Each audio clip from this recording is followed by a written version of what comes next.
최근 여러 기독 단톡방에 다음과 같은 글이 올라와서 성경적 참된 복음을 가리고 순 이론으로 치달아 많은 신앙인들을 혼돈 속에 빠지게 하고 마치 이것이 진리인 마냥 이것을 받아들이면 구원받는다는 황당한 글이 있어서 상당한 주의가 요구됩니다. 결론적으로 말하면 성경 말씀 자체는 하나님 말씀이기에 성경적으로 틀린 부분이 전혀 없습니다. 하지만 해석하는 부분에 있어서 구렁이 담 넘어가듯이 막연하고 구체적인 실체를 나타내지 못하고 있습니다. 이런 식의 해석은 초등학교 3학년도 할 수 있습니다. 문제는 이런 식의 글들이 난무하여 많은 신자들이 이 글을 읽고 신앙의 진리인 마냥 그대로 믿고 살다가 정말 구원받지 못하고 죽으면 지옥행 확정이므로 이것이 심각한 문제라는 겁니다. 문제의 글을 소개해드립니다. 내가 내 입으로 주 예수를 시인하고 또 하나님께서 그를 죽은 자들로부터 살리신 것을 내 마음에 믿으면 구원을 받으리라. 이는 사람이 마음으로 믿어 의에 이르고 입으로 고백하여 구원에 이르기 때문이라.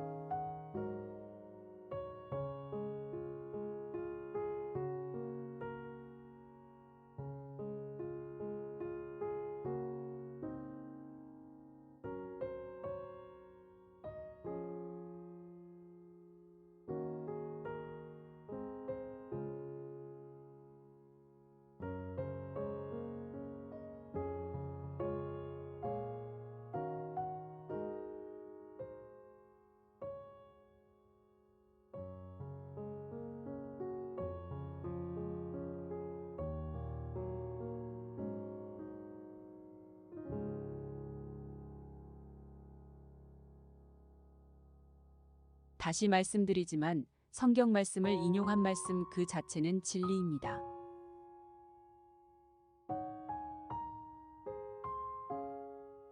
하지만 신앙 고백이나 기도문을 외우고 말한다고 구원이 이루어지는 것은 아닙니다.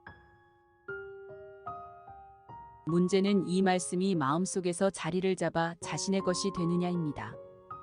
더 구체적으로 말하면 음식을 먹으면 그 음식이 내 뱃속에서 잘게 부셔져 마침내 소화되어 에너지원으로 흡수되었는가입니다.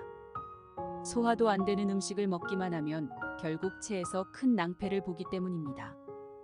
무턱대고 믿는다고 구원이 이루어지는 게 아닙니다. 말씀이 마음속에 심기어져서 싹이 나고 잎이 나서 꽃이 펴야 합니다. 즉 말씀이 구체적으로 풀어지고 해석이 되고 내 것이 되어야 합니다. 구원이란 의미는 유물에 빠진 사람을 건진다라는 의미입니다. 성경적 구원은 죄에서 건짐을 받다입니다. 로마서 10장 9절과 10절을 인용했는데 이 말씀을 정확히 풀어보면 이 죽은 자들로부터 살리신 것을 내 마음에 믿으면 구원을 받으리라. 이 말씀은 깊은 사고를 하지 않으면 수박 겉핥기식으로 껍데기만 보고 넘어갑니다. 이 말씀에서 대상자는 예수님 당신입니다. 즉 예수님이 죽은 자 가운데서 다시 살아나셨다는 얘기입니다. 왜 죽은 건가요? 우리 죄를 씻기 위해서 죽은 겁니다. 죄의 살근 사망이기 때문이죠. 그러면 답이 나옵니다.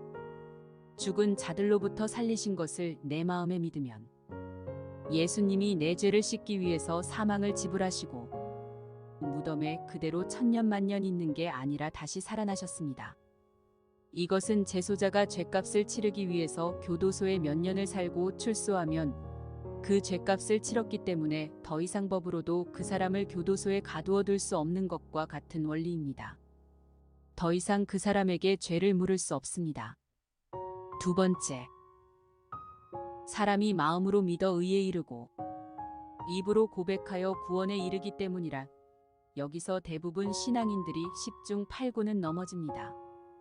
이 말씀의 깊은 뜻도 모르거니와 앵무새처럼 반복해서 말만 하지. 마음이 말씀과 온전히 합하지 못한 분들이 태반입니다. 로마서 10장 9절을 읽고 마음에 깨우침이 오면 10절에서 아우트풋이 나와야 합니다. 마음이 죄에서 의에 이르고 그 다음 본인 스스로의 입으로 고백합니다. 이 두 가지 말씀이 연합하여 최종 구원이 확증됩니다.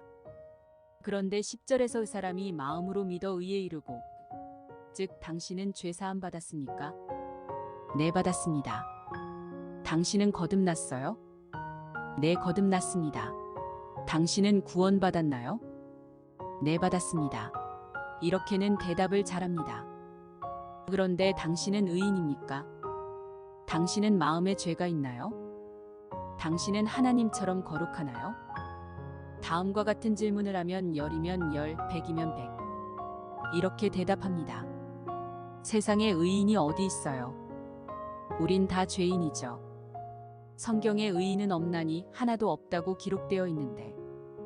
혹은 원죄는 예수님이 2000년 전에 십자가에서 씻었지만 앞으로 짓는 자범죄는 그때마다 회개 기도해야죠.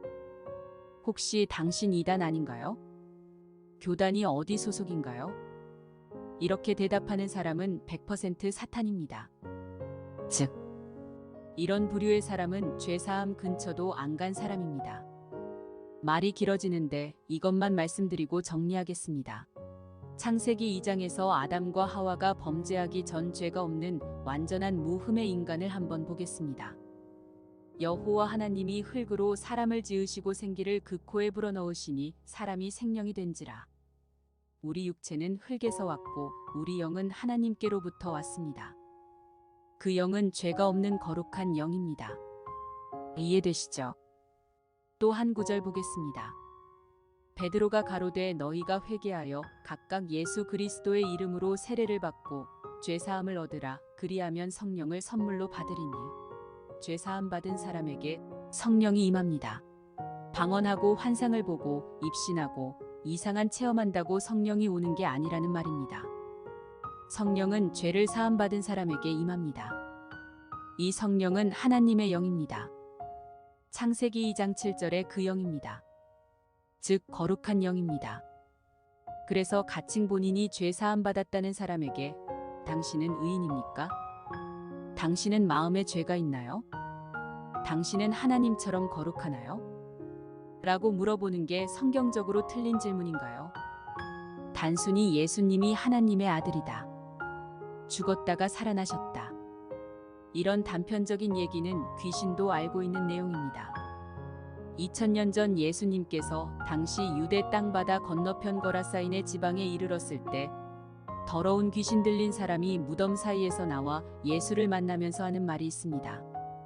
지극히 높으신 하나님의 아들 예수여 나와 당신과 무슨 상관이 있나이까? 원컨대 하나님 앞에 맹세하고 나를 괴롭게 마옵소서 하니. 사탄도 예수님이 어떤 분인지 압니다. 심지어 부처를 믿는 스님도 예수님이 하나님의 아들인 것과 우리 죄를 위해 십자가에서 죽으셨다고 말하는 분을 여러 명 만나보았습니다. 그렇다고 그 사람들을 구원받은 하나님의 자녀라고 말하진 않습니다. 죄를 눈처럼 희게 씻음 받아 그 마음속에 하나님의 거룩한 영을 모신 자를 일컬어 의롭다, 거룩하다, 하나님의 자녀라고 부릅니다. 이 물음에 본인 스스로 가슴에 손을 얹고 진심으로 거리낌이 있다면 죄송하지만 구원 근처도 안 갔습니다.